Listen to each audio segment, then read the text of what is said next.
Hello everyone, I am Siddique and you are watching math is right. তো আজকের ক্লাসে আমরা ডব্লিউবি কনস্টেবল 2021-এর প্রিভিয়াস ইয়ার কোশ্চেনের অ্যানালাইসিসের দ্বিতীয় পর্বের ক্লাস করব। ওকে, তো এখানে কোশ্চেন 13 থেকে কোশ্চেন 25 অবধি আমরা ডিসকাস করব।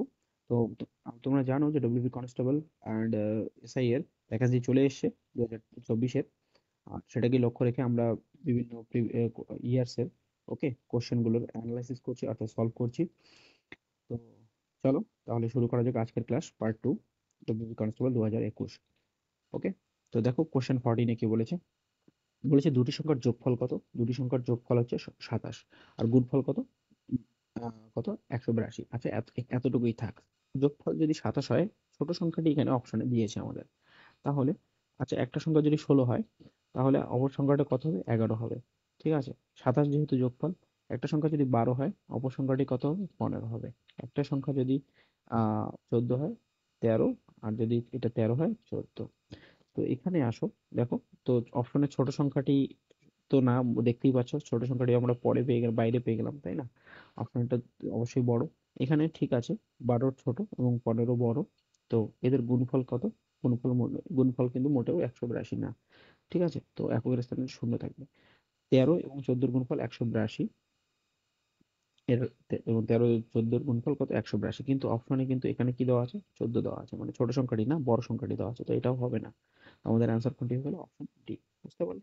তো সিম্পলি অপশন টেস্টের মাধ্যমে এই অঙ্কটি আমরা ইজিলি করতে পারি। তো দেখো, এই ধরনের অঙ্ক কিন্তু সলভ করার আগে আমরা ইজিলি প্রথমে অপশন টেস্টের মাধ্যমে কিন্তু করতে পারি। ঠিক আছে, যদি তোমরা সলভ করতে যাও তাহলে তোমাদেরকে কি করতে হবে? এক্স প্লাস ওয়াই তোমরা প্রথমে করে নেবে। এক্স প্লাস ওয়াই মানে 27। তারপর গুণফল হচ্ছে 182। এখন তোমাকে সলভ করতে, ইকুয়েশন সলভ করে বের করতে হবে। তো আহ, এটা সময় নেবে এইভাবে করতে গেলে। তো সিম্পলি দেখো, অপশন টেস্টের মাধ্যমে আমরা খুব দ্রুতভাবে এই অঙ্কটি কিন্তু করতে পারি। চলো নেক্সট অঙ্ক। ওকে, এই অঙ্কটিতে কি বলেছে দেখো। এই অঙ্কটিতে বলেছে একটি ব্যাগে 50 পয়সা, 25 পয়সা এবং 10 পয়সার মুদ্রার সংখ্যার অনুপাত দিয়েছে। ঠিক আছে, তো সংখ্যার অনুপাত নাম্বারের অনুপাত দিয়েছে। কার? 50 পয়সা, 25 পয়সা এবং আহ 10 পয়সার কিসের অনুপাত দিয়েছে? নাম্বারস এর অনুপাত দিয়েছে 5:8:3। আচ্ছা, যখন নাম্বারের অনুপাত দেয় তখন আমার এই ধরনের অঙ্কের ক্ষেত্রে কি করে নেবো? ভ্যালুর অনুপাত বের করবো। ভ্যালুর অনুপাত মানে 5/50 পয়সাকে যদি আমি 2 দিয়ে ভাগ করি তাহলে একটা কি হয়ে 1 টাকা হয়ে যায়, তাই না? একটা 1 টাকা হলো কত? মানে 5টা 50 পয়সা, মানে এখানে কি দিয়েছে? দেখো, এই যে সংখ্যাগুলো দিয়েছে এটা এটা নাম্বারের অনুপাত, সংখ্যার অনুপাত। মানে 50 পয়সা অর্থ হচ্ছে আমি যদি 2 দিয়ে ভাগ করি তাহলে আমি কত টাকায় পরিণত করলাম। ঠিক আছে না? তো 2.5 টাকা হয়ে গেল। তারপরে 25 পয়সা কত? 4টা 25 পয়সা মিলে হচ্ছে আমার 1 টাকা। তো 4 দিয়ে ভাগ করে দিলাম। তো সবগুলোকে আমি টাকায় পরিণত করছি। 10 পয়সাটাকে আমি 10 পয়সাকে আমি 10 দিয়ে ভাগ করলে টাকায় পরিণত হয়ে গেল, সব টাকায় পরিণত হয়ে গেল। ওকে, এবার তাহলে অনুপাতটা তোমরা কি সরল করো।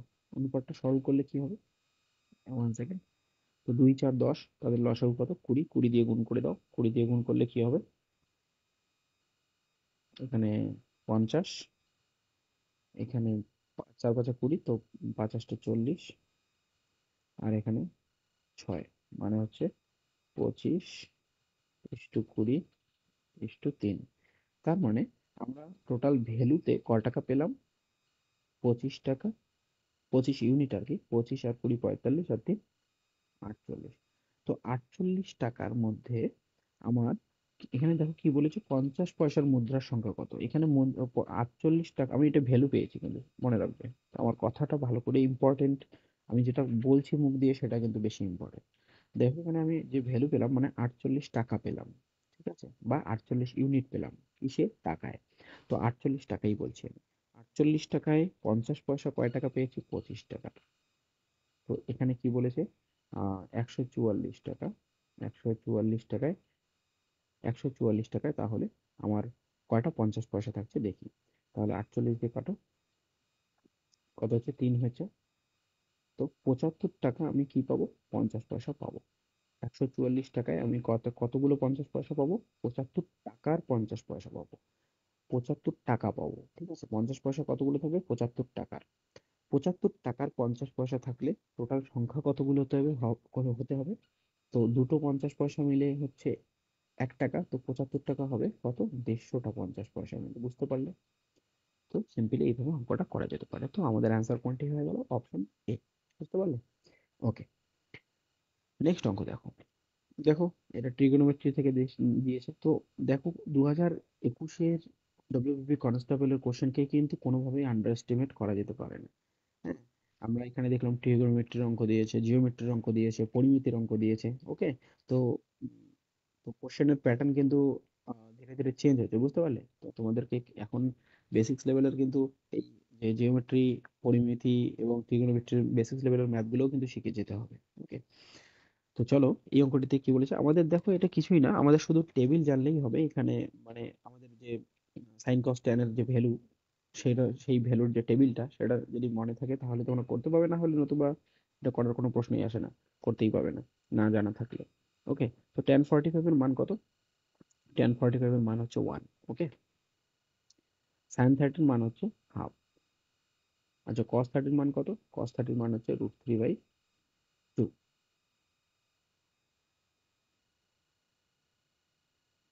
আর তারপর tan 30 এর মান কত? tan 30 এর মান হচ্ছে √3। তো কত হয়ে গেল? দেখো, √3 কেটে দিচ্ছি, 2 2 কেটে দিলাম, তো এক্স এর ভ্যালু কত হয়ে গেল? 1 হয়ে গেল। ঠিক আছে, এক্স এর ভ্যালু কত হয়ে গেল? 1 হয়ে গেল। তো লেট মি চেক, আমি কি ঠিক লিখলাম? হ্যাঁ, tan 40 হচ্ছে 1, sin 30 হাফ। তো তারপর হচ্ছে cos 30, cos 30 হচ্ছে sin 60 উল্টো। ঠিক আছে, তো √3/2। আর tan 30 হচ্ছে 1/√3। তো ঠিক আছে, তো এক্স এর ভ্যালু কত হয়ে গেল? 1 হয়ে গেল। ওকে, তো দেখো, মানগুলো জানা না থাকলে কিন্তু অঙ্কটা করার তোমরা করতে পারবে না। আচ্ছা, নেক্সট অঙ্কটি দেখে দেখো কি বলেছে, যে এক্স একাকী একটি কাজ 20 দিনে করতে পারে। এক্স কত দিনে করতে পারে? 20 দিনে করতে পারে। বি সেই একা কাজটি কত দিনে করতে পারে? বি একা কাজটি করতে পারে 30 দিনে। দুজনে একসাথে করলে ওই কাজটি কত দিনে সম্পন্ন হবে? তো আমি, দেখো, টাইম এন্ড ওয়ার্কের ভিডিও অলরেডি আপলোড করে দিয়েছি, তোমরা দেখে নিতে পারো কিভাবে আমরা ইউনিট মেথডের মাধ্যমে সহজেই এই অঙ্কগুলো সলভ করতে পারি। তো আমি ধরে নিচ্ছি টোটাল কাজটি কত ইউনিটের? 60 ইউনিটের কাজ। তো এক্স যদি 20 দিনে করে, পার ডে তাকে 3 ইউনিট কাজ করতে হবে, আর বি কে কয় ইউনিট কাজ করতে হবে? 2 ইউনিট কাজ করতে হবে। ওকে, 30 দিনে শেষ করতে গেলে, তার মানে একসঙ্গে যদি তারা কাজ করে, কয় ইউনিট কাজ করবে বলো তো? 5 ইউনিট ডেইলি কাজ করবে। তো 60 ইউনিটের কাজ ডেইলি ধরে তারা দুজনে একসাথে মিলে 5 ইউনিট কাজ করলে কদিনে কাজটি শেষ হয়ে যাবে? 12 দিনে কাজটি শেষ হয়ে যাবে। তো সিম্পল, এইভাবে আমরা এই অঙ্কটিও সলভ করতে পারি। তো আমাদের অ্যান্সার কোনটি হয়ে গেল? Option D. ওকে, চলো তাহলে নেক্সট অঙ্কটি দেখো। হ্যাঁ, এই অঙ্কটিতে কি বলেছে, যে দুটি সংখ্যার লসাগু এবং গসাগু দিয়ে দিয়েছে। লসাগু কত? 315 এবং গসাগু কত? 7। তাহলে একটি সংখ্যা 35 হলে অপর সংখ্যাটি কত? সিম্পল, দেখো, আম, আমরা কি জানি, আমি বলেছিলাম যে সংখ্যা দুটো সবসময় কি হয়, আমাদের এখানে 7 কি দিয়েছে? 7 দিয়েছে গসাগু। তো সংখ্যা দুটো সবসময় তাদের গসাগুর কি হয়? গসাগুর গুণিতক হয়। ঠিক আছে, গসাগুর গুণিতক হয়। তার মানে আমি পেয়ে গেলাম একটি সংখ্যা, ধরে নিলাম আমি 7x, আর একটি সংখ্যা 7y, যেহেতু গসাগুর গুণিতকই হয়। আর প্রথম সংখ্যাটি এটা, দ্বিতীয় সংখ্যাটি এটা। তো 7x এবং এই দুটো সংখ্যার যদি আমি লসাগু করি তাহলে কত হবে? 7xy।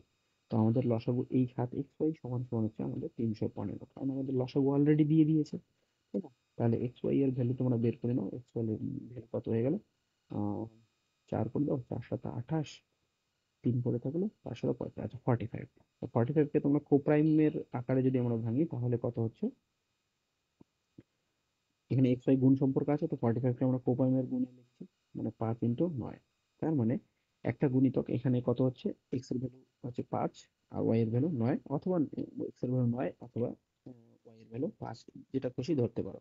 তাহলে আমি বলতে পারি যে এখানে একটা সংখ্যা 35 হলে আর একটা সংখ্যা কত হবে? 63 হবে। তো এখানে বলে দিয়েছে, দেখো, একটি সংখ্যা 35, অপর সংখ্যাটি কত? অপর সংখ্যাটি হয়ে যাবে 63।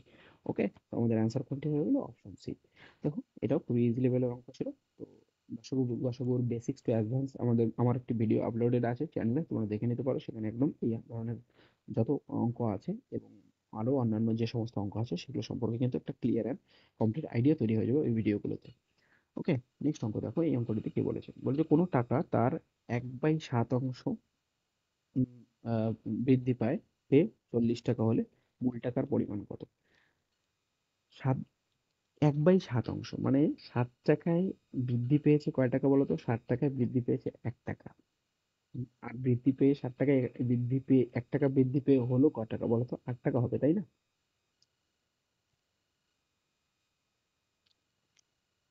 এই অঙ্কটিতে বলে দিয়েছে, দেখো টাকাটা বৃদ্ধি পেয়ে কত হয়েছে, 40 টাকা হয়েছে। মানে এই যে 8 ইউনিটের ভ্যালু হচ্ছে 40 টাকা, মানে কয় গুণ হলো, 5 গুণ হলো, তাই না? তার মানে এই যে আমার টাকাটা ছিল শুরুটা, সেটাও 5 গুণ হয়ে যাবে, কত হয়ে যাবে, 35। তার মানে 35 টাকা যদি আমরা 1/7 গুণ বাড়াই, দেখো এবার টেস্ট করে দেখতে পারো।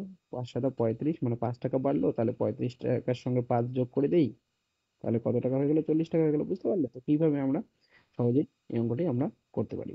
ওকে, তো বুঝতে পারলে এই ফিগারটা বুঝলেই হয়ে যাবে। ওকে, তো আমাদের অ্যান্সার কোনটি হয়ে গেল, অপশন বি। বুঝতে পারলে?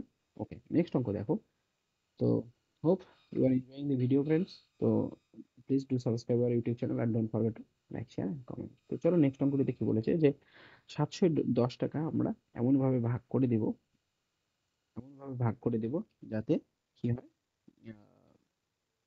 ভাগ করে দেবো যাতে এ বি এর থেকে 40 টাকা বেশি পায়, এবং সি সি এর থেকে 30 টাকা বেশি পায়, তবে সি কত টাকা পাবে।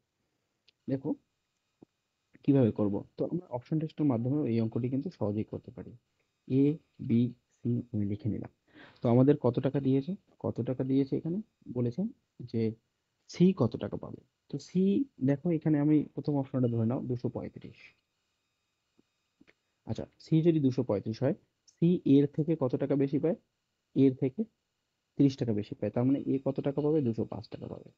ঠিক আছে, আর বি কত পাবে, বি হচ্ছে, দেখো এখানে কি বলেছে, বি এর থেকে 40 টাকা বেশি পায়। 40 টাকা বেশি পাওয়ার অর্থ 165 হয়ে যাবে বি।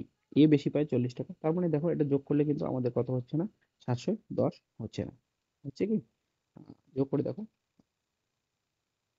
5 5 10, শেষে এককের স্থানে কিন্তু আমার একটা 5 থাকবে, তো এটা হচ্ছে না। ওকে, নেক্সট অপশনটা দেখো, 300 টাকা। সি যদি 300 টাকা পায়, এ কত টাকা পাবে, এ 30 টাকা আহ, উম, কম পাবে, কারণ সি এর থেকে 30 টাকা বেশি পায়, তাই কিনা? ওকে, আর বি কি, বি হচ্ছে, দেখো এ বি এর থেকে 40 টাকা বেশি পায়, তার মানে বি কম হবে। বি কত টাকা কম হবে, 40 টাকা, 230 টাকা। যোগ করে দেখো কত হচ্ছে, হচ্ছে না 710। ঠিক আছে না, এখানে 300 500 700, তো 800 হয়ে যাচ্ছে, এটা হচ্ছে না। এবার হচ্ছে সি 135 টাকা। অপশন সি আমরা টেস্ট করছি 135 টাকা হলে এ কত হবে, সি হচ্ছে এর থেকে কি 30 টাকা বেশি পায়, তার মানে এ 105 টাকা হয়ে যাবে। ঠিক আছে, আর বি কত হবে, আরো কম হয়ে যাবে। ঠিক আছে, তো এই অপশনটিও হবে না, কারণ এটা 700 যোগ করে 700ই হবে না। ঠিক আছে না, তারপরে এটা কত, 65 হয়ে যাবে, তাই না, 40 বিয়োগ করলে। আচ্ছা, তারপরে পড়ে থাকলো অপশন ডি। অপশন ডি আমাদের তার মানে অ্যান্সার হয়ে গেল। ওকে, তো আহ, বসিয়ে দেখতে পারো, 270 টাকা হলে এখানে কত হবে, 30 টাকা এ কম পায়, তার মানে 240 টাকা পাবে, তাই না?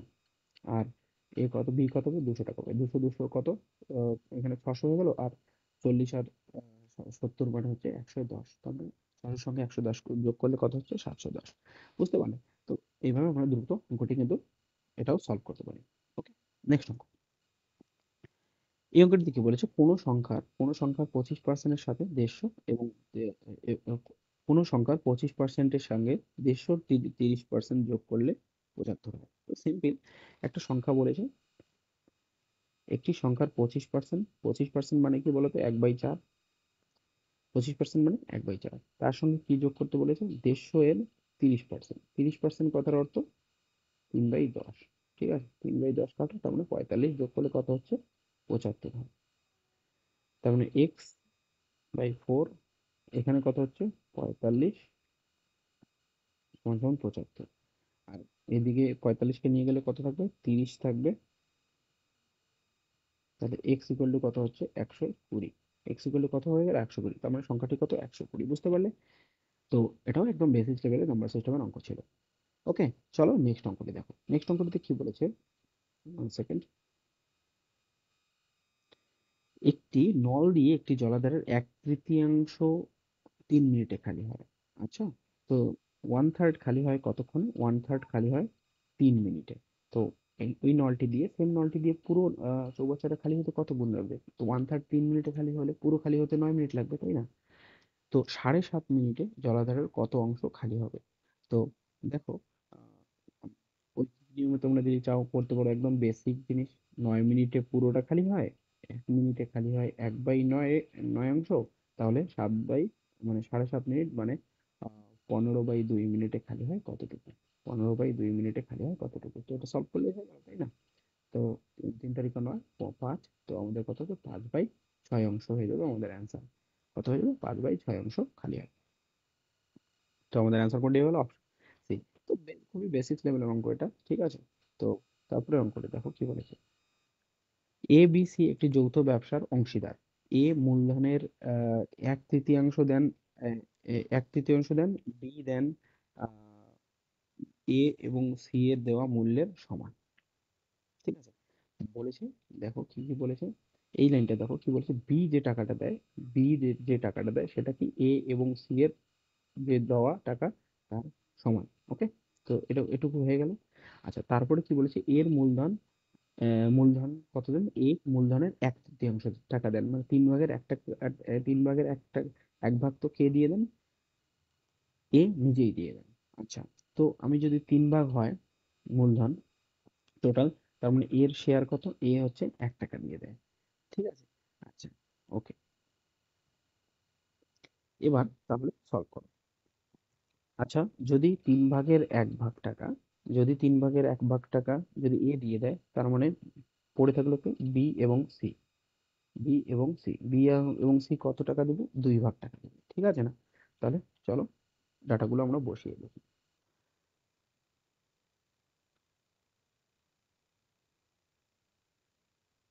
তাহলে চলো এখানে বসাও। তো এ কয় ভাগ দিচ্ছে? 1 ভাগ টাকা দিচ্ছে, হ্যাঁ হ্যাঁ কি না? ওকে, তাহলে বি এবং সি, চলো এবার, তাহলে এখানে কি আসলো? বি মাইনাস সি করে সিটাকে এদিকে নিয়ে চলে আসলাম। তো বি মাইনাস সি আমার 1 ভাগ, আর বি প্লাস সি কত অংশ দেয়? 2 ইউনিট দেয়, ঠিক আছে? ঠিক ঠিক আছে কিনা? তো তোমরা এটা বিয়োগ করে দাও, বিয়োগ করে দিলে কত হয়ে যাচ্ছে? -2c ইকুয়াল টু -1, মানে সি ইকুয়াল টু হাফ হয়ে গেল। সি ইকুয়াল টু হাফ হয়ে গেল। আচ্ছা, তাহলে দেখো যে সি, এখানে বি এবং সি মিলে হচ্ছে হাফ। একটু ছোট করে নিচ্ছি। কি কি পেলাম? এ দেয়, এ দেয় 1 ইউনিট, বি দেয় কতটুকু? বি আমরা এখনো বের করিনি। তো বি এবং সি মিলে যদি 2 হয়, তার মধ্যে সি এর ভ্যালু কত? সি এর ভ্যালু হাফ। তো সি এর ভ্যালু আমি এখানে হাফ রেখে দিচ্ছি। তার মানে এর ভ্যালু কত? এর ভ্যালু হচ্ছে 1.5, মানে 3/2। বুঝতে পারলে? তার মানে কত হচ্ছে? 2:3:1। এইটা রেশিওতে এ, বি এবং সি এর টাকা তারা ইনভেস্ট করে, ঠিক আছে? তারা ইনভেস্ট করেছে এই টাকা, তাদের লভ্যাংশ হবে এই অনুপাতেই তাদের লভ্যাংশ হবে।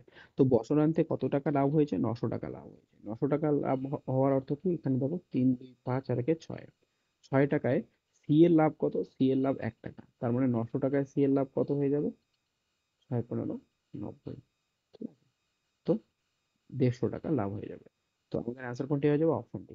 দেখো এই কোনটিকে আরো ভাবে সলভ, অন্যভাবেও সলভ করা যায়। তোমরা তো এখানে যে ডাটাটা দেওয়া আছে সেই ডাটাটা দিয়ে আমাদের এই রেশিওটাই বের করাটাই হচ্ছে আমাদের প্রথম উদ্দেশ্য হবে। তো তুমি ডাটাটা বিভিন্ন ভাবে বের করতে পারো, কিন্তু আমি এইভাবে বের করলাম। ওকে, তো আমাদের মূল টার্গেট কি হবে? আমাদের এ বি এবং সি এর মূলধনের রেশিওটা বের করা, ঠিক আছে? ওকে, নেক্সট। নেক্সট অঙ্কে কি বলেছে যে দুটি সংখ্যার অনুপাত কত? 5:8। ওকে, কোনো প্রবলেম নেই। 5:8, তাদের ডিফারেন্স হচ্ছে 69 হলে বড় সংখ্যাটি কত? ওকে, আচ্ছা, তো দুটি সংখ্যার অনুপাত আমি লিখে দিলাম 5:8। তো এখানে ডিফারেন্স কত ইউনিটের বলো তো? 3 ইউনিট। কত ইউনিট? 3 ইউনিটের। তো অ্যাকচুয়াল ডিফারেন্স কত? 69। তো 1 ইউনিটের ভ্যালু কত হয়ে গেল? 3 2 6, 3 3 9, 1 ইউনিটের ভ্যালু হয়ে গেল 23। তাহলে বড় সংখ্যা কোনটি? বড় সংখ্যা হচ্ছে 8 ইউনিট। তার মানে 23 × 8 আমরা করে দেবো। তাহলে আমরা পেয়ে যাবো এর অ্যান্সারটা। 3 × 8 = 24, 2 আর 2 × 16, 18। তো আমাদের বড় সংখ্যাটি কোনটি হয়ে গেল? 184। বুঝতে পারলে? ওকে, তো নেক্সট অঙ্কটি দেখো কি বলেছে। এই অঙ্কটিতে বলেছে যে পিতার বর্তমান বয়স পুত্রের বয়সের 6 গুণ। ওকে, ফাদার ইস টু সান কত? 6:1। আচ্ছা, 6 বছর পর ফাদার ইস টু সান কত হচ্ছে? পিতার বয়স পুত্রের বয়সের 3 গুণ হয়ে যাচ্ছে, 3:1। দেখো, এই ধরনের অঙ্কে আমরা একটা জিনিস করবো, মনে রাখো। দেখো, আহ, দেখো, বর্তমানে পিতা এবং পুত্রের বয়স কগুণ? 6 গুণ, একজন আরেকজনের 6 গুণ। আর 6 বছর পরে 3 গুণ হচ্ছে। তো বয়স কত গুণ হচ্ছে সেটা কোনো ফ্যাক্টর না, কিন্তু দেখো, পিতা এবং পুত্রের বয়সের গ্যাপটা কিন্তু সবসময় সমান থাকবে, ঠিক আছে? ডিফারেন্সটা বাবার বয়স এবং সন্তানের বয়সের মধ্যে কি গ্যাপটা কিন্তু সবসময় সমান। এখানে কত? 5, এখানে কত? 2। তার মানে সমান, আমরা সমান করে দিই, চলো। তো একে 2 দিয়ে গুণ করে দিলাম, আর একে 5 দিয়ে গুণ করে দিলাম। একে 2 দিয়ে গুণ করলে কত হচ্ছে? 12:2। আর এখানে 2 দিয়ে গুণ করলে 5 দিয়ে গুণ করলে কত হচ্ছে? 15:5। তো এখন দেখো, এইদিকে কত ইউনিট বাড়লো? 3 ইউনিট বাড়লো। এখানে কত ইউনিট বাড়লো? 3 ইউনিট বাড়লো। 6 বছর, 6 বছরের গ্যাপ, তাই না? তো 6 বছর পরে এদিকে এখান থেকে এখানে ক বছর বাড়লো বলো তো? 6 বছর বাড়লো। দেখো, তাতে করে কি হলো? বাবার বয়স 3 ইউনিট বাড়লো, পুত্রের বয়সও 3 ইউনিট বাড়লো। 6 বছর করে তো একই হারে বাড়বে কি না? প্রত্যেকের বয়স বয়স 6 বছর করেই বাড়বে। তো 2 ইউনিট আমাদের রেশিওতে কত ইউনিট বেড়েছে? 2 ইউনিট। আর এই 2 ইউনিটের ভ্যালু অ্যাকচুয়ালি কত? 6 বছর। কত? 6 বছর। তাহলে 1 ইউনিটের ভ্যালু কত? 1 ইউনিটের ভ্যালু 3 বছর। ওকে। তো বাবার বর্তমান বয়স কত? এখানে কি হচ্ছে? পিতার বর্তমান বয়স। পিতার বর্তমান বয়স হচ্ছে কত ইউনিটের? 12 ইউনিটের, তাই না? 12 ইউনিটের। তো 12 × 3 করে দাও। তো পিতার বর্তমান বয়স কত হয়ে গেল? 36 ইয়ার্স। তো বুঝতে পারলে কিভাবে আমরা অঙ্কগুলো করলাম? তো খুবই বেসিক্স লেভেলের অঙ্ক ছিল। কিছু কিছু অঙ্ক যেমন একটু অন্য ধরনের এসেছে, যেমন জিওমেট্রি, ট্রিগোনোমেট্রি। সাধারণত কনস্টেবলের ক্ষেত্রে এটা এক্সপেক্ট করা যায় না, তারপরেও কিন্তু কঠিন আসেনি, খুব বেসিক লেভেল থেকে এসছে। তো তোমরা কিন্তু 2024-এর প্রিপারেশনের জন্য একদমই এমনটা না যে ওভারলোড করে যাবে না, হ্যাঁ? জিওমেট্রি, ট্রিগোনোমেট্রি, তারপরে হচ্ছে পরিমিতি, মেনসুরেশন, এগুলো কিন্তু একটু বেসিক্স যে অঙ্কগুলো থাকে সেগুলো কিন্তু একটু আইডিয়া ধারণা নিয়েই যাবে, ওকে? তো you have enjoyed the video. So thanks for watching, and do subscribe our YouTube channel, and don't forget to like, share and comment. See you in the next video. Bye bye.